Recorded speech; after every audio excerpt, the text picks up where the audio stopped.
Luto tayo ng sinigang na bangus. Painitin natin ng tubig. Sila lang ang ingredients. Siyempre di mawawala ang bangus, isang buo. So, kailangan din pala natin ng sinigang mix. Gusto ko sa sampalok para brown ng sabaw. Lagay na natin ang sibuyas.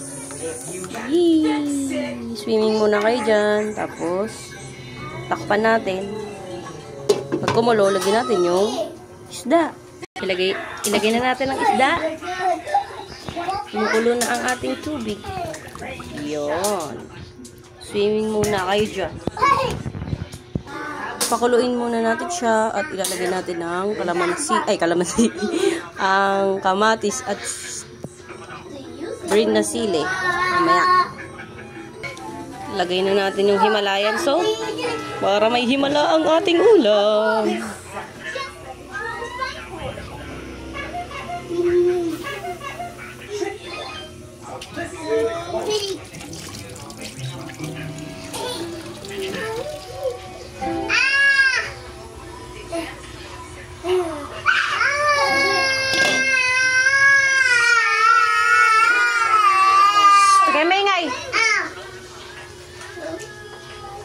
Baba.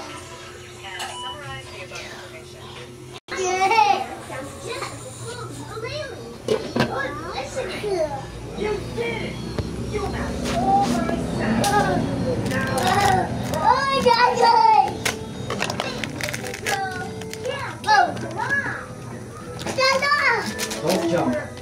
I thought I said so. Alright, I know.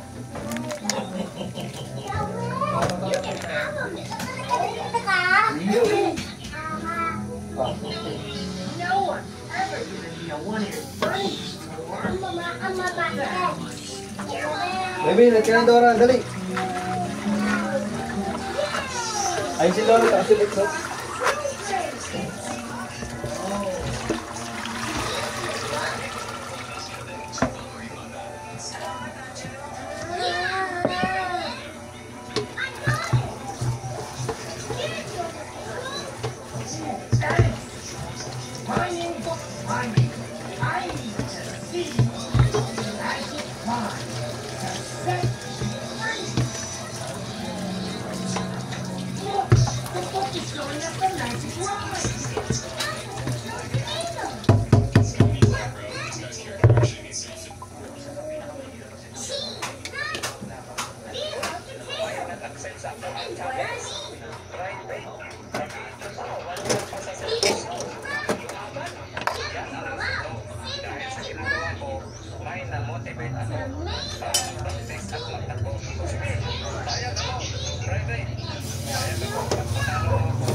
Ilagay ang sinigang, isa't kalahati.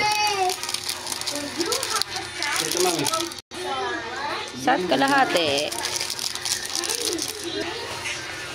Lasang sabaw na to ng ng inasal. Sabaw ng inasal. Ilagay na natin ang kangkong. Kangkong.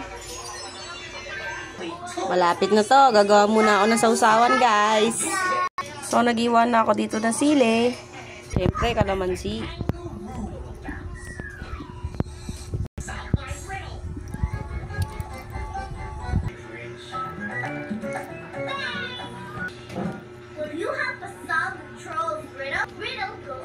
Hala, yung kutsilyo, Ronil!